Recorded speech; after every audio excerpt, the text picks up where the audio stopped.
नाजरीन, पिछले कुछ दिनों से पंजाब हुकूमत की जानिब से ई चलान के ज़रिए पंजाब की आवाम को बग़ैर किसी इतला या आगाही के ट्रैफिक चलान, ई चलान के ज़रिए भारी जुर्माने आयद करने का सिलसिला जारी है।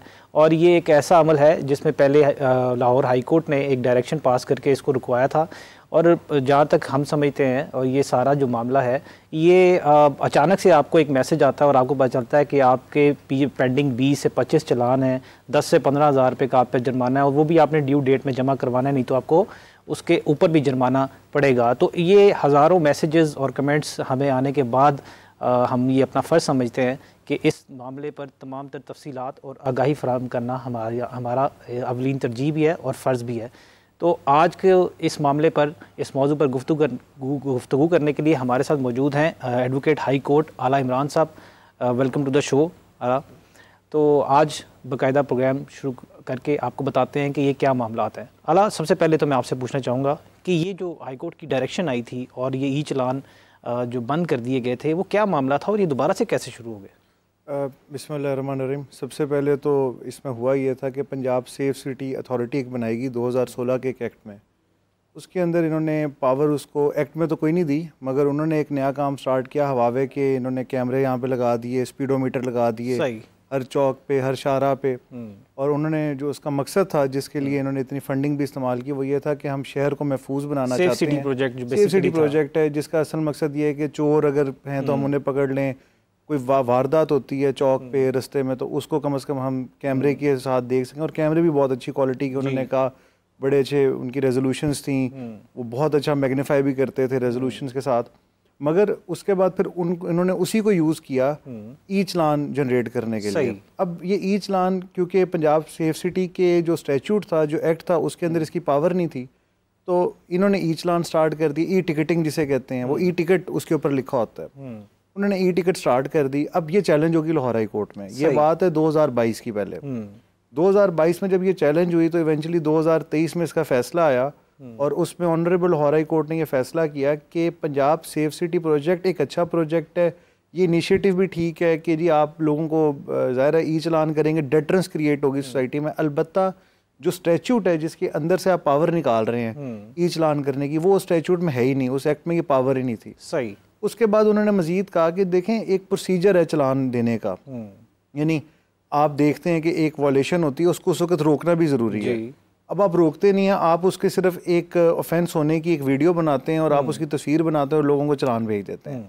अब उसमें उनको अपॉर्चुनिटी ऑफ बीइंग हर्ड भी नहीं मिलती, वो ज़ाहिर बता भी नहीं सकते मैं मोटरसाइकिल चला रहा था। पूरी दुनिया में एक सिस्टम है कि अगर आपका कोई ई चलान या कोई ऑटोमेटिक चलान होता है तो आप उसको जो है चैलेंज कर सकते हैं कोर्ट्स के। बिल्कुल जी। अब यहाँ पे इन्होंने क्या मोडस ऑपरेंडी ये दिया हुआ था कि जी हम जिसके नाम पे भी मोटरसाइकिल है, चाहे किसी ने जाली नंबर प्लेट लगाई हो, उसको चलान भेज दिया, वो उसे कंटेस्ट करता है तो वो ईमेल के थ्रू कंटेस्ट करेगा, उनका ईमेल एड्रेस है जी।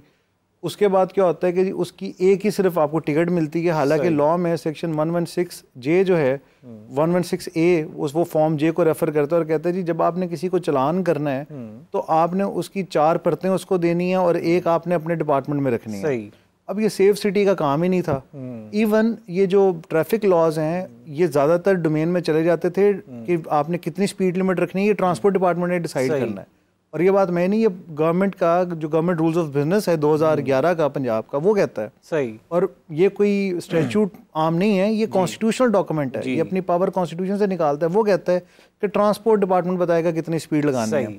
ऑन दी अदर हैंड, ये जो चलान की पावर है ये होम डिपार्टमेंट के पास है, जबकि पंजाब सेफ सिटी किसी भी स्टैट्यूट के अंदर नहीं लिखा हुआ, ये रूल्स ऑफ बिजनेस में भी नहीं लिखा हुआ, ये किस महकमे के अंडर है। सही। ये एक ऑटोनमस बॉडी है। ऑटोनमस बॉडी जब प्रोसिक्यूट करने लग जाती है तो रूल ऑफ लॉ के ना उधर ही उसका काम खत्म हो जाता है। इन्होंने यही अनफॉर्चुनेटली किया और ऑनरेबल लाहौर हाई कोर्ट ने कहा कि गो के बहुत अच्छा इनिशिएटिव था, डेटरेंस भी लोगों में आ रही थी, मगर वंस अगेन कोई काम करना है तो उसको करो तो सही तरीके से ना। आप ठीक है, लोगों के चलान आपने करने हैं, डेटरेंस आएगी, आप ट्रैफिक वार्डन फिर क्यों खड़े कर रहे हो? फिर वो एक नया सवाल आ जाता है। एक ही बंदे को 2-2, 3-3, 4-4 जुर्माने करी जाएंगे। मिसाल के तौर पे एक बंदा ओवर स्पीड कर रहा है एक ही रोड के ऊपर, अब ओवर स्पीडिंग तो उसने एक दफ़ा कमिट की, आपके 3 कैमरास में आता है, उसको 3 अलग-अलग जुर्माने होते हैं। सही। तो इस तरीके से इसकी जो पॉलिसी फ्रेमवर्क था उसकी इम्प्लीमेंटेशन के एतबार से वो बहुत पुअर था। इवेंचुअली लाहौर हाई कोर्ट ने उनको मना कर दिया उसके बाद इन्होंने एक इंट्रा कोर्ट अपील फाइल कर दी सही आपकी गवर्नमेंट ऑफ पंजाब ने, और फिर उस ऑर्डर को सस्पेंड करा के रिसेंटली इन्होंने दोबारा उसको स्टार्ट कर दिया। उसमें भी अब एक नया इन्होंने काम स्टार्ट कर दिया जी, एआई जनरेटेड हम लोग चलान करेंगे। अच्छा, ये दोबारा से सेफ सिटी के ही जरिए कर दिए जा रहे हैं? अनफॉर्चुनेटली सेफ सिटी के अंडर ही है, वही पुरानी इलीगैलिटीज के साथ ये चल रहा है। सही। और हालांकि ऑनरेबल मैटर अभी सब जुडिस है। सब जुडिस है अभी। अच्छा इमरान, आपने बड़े बेहतरीन अंदाज में इसको तफसील में बयान किया। मैं आपसे ये पूछना चाहूँगा कि देखें, हर कानून लागू करने से पहले ये भी तो एक कानून है ना कि आपने लोगों को अवेयरनेस फराहम करनी है। लोगों को पता होना चाहिए कि उनके साथ क्या नए कवानीन आ रहे हैं जिसकी वो जो है अमल दरामद कर सकें, जिसके ऊपर पासदारी कर सकें। हर शहरी का फ़र्ज़ है कि वो जो नया कानून बने या नई पॉलिसी बने रियासत की तरफ से उसको उस पर अमल दरामद करे, लेकिन उसकी पासदारी करे। जब एक हम नॉर्मली अपने सड़कों पर रोज़ देखते हैं, ट्रैफिक सिचुएशन हमारी ऐसी होती है कि अभी तक जिस कौम को ये नहीं पता कि हमने बाइक जो है वो किस लेन के अंदर चलानी है, ज़्यादातर लोग स्पीड लेन के अंदर रख के अपनी बाइक चला रहे होते हैं। उसको फिर हमने यहाँ तक समझ में आता है कि हेलमेट के ऊपर हमने सख्ती की, और ट्रैफिक वार्डन्स एक इशारे पर 6 वार्डन्स खड़े होकर जो है ट्रैफिक पुलिस के एहलकार जो हैं वो चालान काट रहे होते हैं लोगों का। लेकिन हम आज तक उनको ये नहीं बता पाए कि ये जो हेलमेट है, इंटरनेशनली अगर आपने हेलमेट पर किसी को मतलब ये पाबंद करना है तो आपने ये भी पाबंद करना है कि जो उसके साइड मिरर्स होते हैं, क्योंकि वो हेलमेट उससे ज़्यादा ख़तरनाक है अगर आपके साइड मिरर्स नहीं हैं बाइक के ऊपर, क्योंकि आप साइड्स के अंधे हो जाते हैं, आपको पता ही नहीं है कि आपकी साइड पर क्या है, और एक्सीडेंट के ख़तरात इससे ज़्यादा बढ़ जाते हैं। उस कौम को आप AI जनरेटेड चलान भेजना शुरू कर दें बग़ैर किसी अवेयरनेस के या कैंपेन के, तो ये किस ज़िम्रे में आएगा? अच्छा, इसके अंदर ना मैं 3 बातें करता हूँ बारी बारी। पहला तो ये कि रूल ऑफ लॉ का जो क्राइटेरिया वो ये है कि law should be open, law should be clear, law should be accessible, law should be prospective, law should be stable and law should demand what is practicable. अब यहाँ पे होता ये है कि रूल ऑफ लॉ का तकाजा ये है कि लोगों को पता हो लॉ है क्या। यहाँ पे लोगों को लॉ का पता है नहीं। यानी एक चीज़ इलीगली चलती रही हमारे सूबे के अंदर 5 साल, उसके बाद जाके हाई कोर्ट में जब रेट हुई तो जाके वो सस्पेंड होता है वहाँ पे। सेकेंडली ये है कि यहाँ पे सिर्फ ये बात नहीं है कि वो साइड मिरर होने चाहिए, यानी टेक्निकली अगर आप सही तरीके से यहाँ पे गाड़ी चलाएं या मोटरसाइकिल चलाएंगे ना तो आपका 5 मिनट में वैसे ही एक्सीडेंट हो जाएगा, क्योंकि लोग बेहंगम ट्रैफिक हमारी रूटीन बन गई है। यानी सीट बेल्ट डेटरेंस होगी तो वो होगा, यानी उन्हें पता है यू टर्न आएगा तो ट्रैफिक वार्डन खड़े हैं तो लोग सीट बेल्ट पहनेंगे, वरना वो भी नहीं पहनेंगे।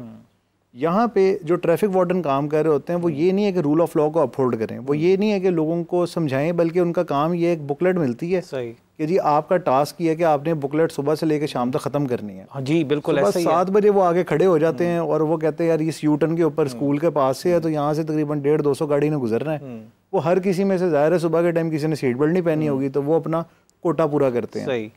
ऐसी हेलमेट, ऐसी साइड मिरर, ऐसी काले शीशे, इसी तरीके से लॉ की सारी वोलेशंस के ऊपर वो जा रहे होते हैं। पर आपको एक मजे की बात बताऊं, यही ट्रैफिक पुलिस खुद वन वे भी आती है, रॉन्ग वे भी आती है, खुद ही इनकी जो डॉल्फिन वाले हैं वो भी रॉन्ग वे आते हैं, खुद ही ये ट्रैफिक लॉस की वोलेशन करते हैं ना।